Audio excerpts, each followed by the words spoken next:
చాలామంది మినిస్టర్లు కూడా పొద్దున్నే ఇంట్లోంచి బయటికెళ్ళేటప్పుడు నా ఫోటోకి దండం పెట్టుకుని హాల్‌లో నా ఫోటోలు ఉంటాయి. హాల్‌లో నా ఫోటోలకి దండం పెట్టుకొని బయటికెళ్తారు.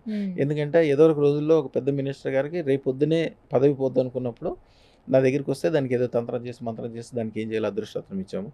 తెల్లారే గవర్నమెంట్ కూడా కంప్లీట్‌గా మారిపోయినంత స్థితి వచ్చేసి ఈయనకున్న పోర్ట్‌ఫోలియో మార్చి టాప్ మోస్ట్ దాదాపు ఉప ముఖ్యమంత్రి స్థాయి చేశారు. ఓహ్! ఇక ఇంత ప్రమాదంగా ఉన్నది కూడా మనకు అనుకూలం అయిపోద్దా అని చెప్పి అందరూ జనరల్‌గా వాడతారు. జనరల్‌గా ఎంత ప్రమాదంలో ఉన్నా గానీ మన పేరు తెలుసుకున్న జనరల్‌గా మీరు యూట్యూబ్‌లో గాని దాంట్లో కూడా చూడండి. ఎవరి దగ్గరైనా చూస్తే మీరు ఎయిర్‌పోర్ట్ ఎళ్ళినా లేకపోతే మంచి మంచి ప్రదేశాల్లో ఉంటే మంచి మంచి వాళ్ళ టాప్ మోస్ట్ వాళ్ళందరి దగ్గర ఆళ్ళ సెల్ ఫోన్‌లో కాలర్ ఐడీ నా ఫోటోనే ఉంటది. ఓకే. పొద్దున్నే లేసి కాలర్ ఐడీగా నా ఫోటో చూసుకొని ఒకసారి మొదలుపెడితే ఆ రోజంతా బంగారం అవ్వాల్సిందే. ఆ! అది నా పవర్ అనుకుంటారు. నా పవర్ కాదు. నేను ఏదైతే 300 సంవత్సరాల నుంచి మా వాళ్ళు ఉపవాసం చేస్తూ వచ్చిన అదృష్ట మహాలక్ష్మి యొక్క పవరు. అదృష్ట మహాలక్ష్మి గురించి ఇందాక మాట్లాడుకున్నాం. ఆవిడకి అవును. 16 అవును. చేతులుంటాయి. ఒక మనిషికి ₹100,00,00,000 డబ్బులిస్తే పక్కింటోడైనా లాగేసుకోవచ్చు. లేకపోతే ఎవరైనా రౌడీ వచ్చి ఏదైనా చేస్తే డబ్బులు తీసుకుపోవచ్చు. దాని వలన ఉపయోగం కాకుండా ప్రమాదం కూడా కలగొచ్చు. హ్మ్. కానీ అదృష్ట మహాలక్ష్మికి ఒక చేతిలో అక్షయ పాత్ర ఉంటది. ఒక చేతిలో అమృత పాత్ర ఉంటది.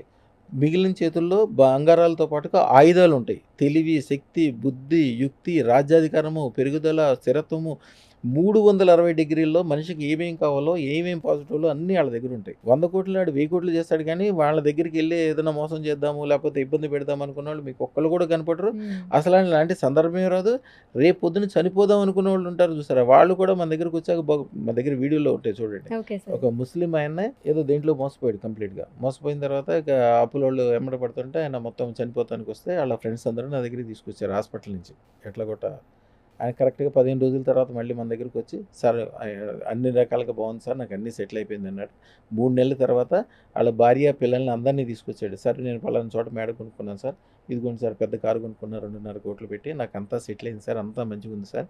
ఆ క్షణం మీ దగ్గరికి రాబట్టి నేను ఈరోజు ఇంత గొప్పగున్నాను సార్. ఆళ్ళ తాలూకా సుమారుగా ఒక 300 మంది అదృష్టవంతులను పెట్టుకుంటానట. ఓకే.